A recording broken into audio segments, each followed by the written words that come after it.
జిల్లా రాజంపేటలో petrol diesel కొరత తీవ్రంగా కనిపిస్తోంది. ఇంధనం లేక పలు పెట్రోల్ బంకులు ఖాళీగా ఉండగా స్టాక్ ఉన్న బంకుల వద్ద భారీగా వాహనాలు క్యూల్లో నిలుస్తున్నాయి.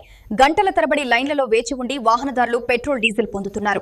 పలుచోట్ల నో స్టాక్ బోర్డులు దర్శనమిస్తుండగా పట్టణంలోని ఆర్టీసీ పెట్రోల్ బంకు వద్ద స్టాక్ లేదని తాడు కట్టి మూసివేశారు. డీజిల్ ఉన్న చోట్ల 500 నుంచి 1000 వరకు మాత్రమే, పెట్రోల్ అయితే 100 వరకు మాత్రమే ఇస్తున్నట్లు సమాచారం. దీంతో వాహనదారులు క్యాన్లతో పెద్ద ఎత్తున బంకులకు తరలివస్తున్నారు. ఇంధనం దొరకదేమోనన్న భయంతో ప్రజలు ముందుగానే నిల్వ చేసుకునేందుకు ప్రయత్నిస్తున్నారు. యజమానులు మాత్రం డీజిల్ స్టాక్ రావటం లేదని, అందుకే రద్దీ పెరిగిందని చెబుతున్నారు.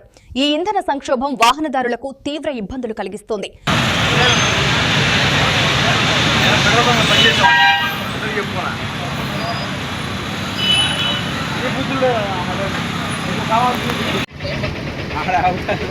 Water can పట్టుకుంటావా?